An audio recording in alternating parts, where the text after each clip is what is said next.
Ölkədə müxtəlif dövrlərdə sosial müavinətlərin artırılması ilə bağlı qərarlar verilir. Lakin uzun müddətdir gözlənilməsinə baxmayaraq veteranlara verilən 80 manat məbləğində prezident təqaüdünün artırılması baş tutmur. Buna səbəb nədir? Təqaüdün artırılmasına həqiqətən də ehtiyac varmı? Sosioloq Elçin Bayramlı qısa xəbər. AZA açıqlamasında bu sualları cavablandırıb, bir neçə gün əvvəl demək olar ki, bütün sosial müavinətlər artırıldı. Ondan əvvəl isə əmək pensiyaları, maaşlar, əmək haqqları da 10% civarında artırılmışdı. Yəqin ki, mərhələli şəkildə sosial ödənişlərdə artım olacaq. Çünki bu ilin büdcəsində də sosial paketin büdcəsi xeyli artırılıb. Bu o deməkdir ki, bütün növ sosial istiqamətlərdə müəyyən artım olmalıdır. Hesab edirəm ki, veteranlar üçün nəzərdə tutulmuş təqaüdlə bağlı ayrılıqda bir qərar ola bilər. Bu müavinət alanların sayı 180 mindən çoxdur. Digər sosial kateqoriyalara nisbətən bu təqaüdün əhatə etdiyi kütlə daha genişdir. Bura həm birinci, həm də ikinci Qarabağ müharibəsi veteranları daxildir və buna görə də say həddən çoxdur. Bu da büdcədən ayrılan paketdə maliyyə yükü yaradı. Ekspert qeyd edib ki, bu kontingent olduqca böyük olduğundan belə bir qərar verməkdə büdcə üçün riskli ola bilər. Adətən ilin ikinci yarısından iyun-iyul aylarında büdcəyə yenidən baxıldıqdan sonra yenidən bəzi sahələrdə artımlar verilir. Əvvəlki artımda müharibə qəhrəmanları, şəhid ailələri, müharibə əlləri vəzifə üçün nəzərdə tutulmuş müavinətlər artırılıb, yalnız müharibə iştirakçıları üçün nəzərdə tutulmuş müavinət qalıb. Birinci Qarabağ müharibəsi dövründə də çox veteranlıq verilmişdi. İndiki dövrə qədər dəqiqləşmələrdən sonra yenə də bu status bəzi şəxslərə verilib.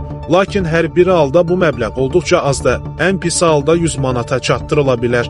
Amma mümkündür ki, 150 manata qaldırılsın, çünki ölkə büdcəsinin gəlirləri də getdikcə artır. Baxmayaraq ki, dünya bazarında bu il neftin qiyməti gözləniləndən aşağı olur, amma digər istiqamətlərdən yenə də büdcə gəlirləri artır. Gəlirlər artdıqda da bu kimi istiqamətlərdə artımlar olmalıdır. Elçin Bayramlı hesab edir ki, yaxın bir ay ərzində artım qərarı gözləniləndir.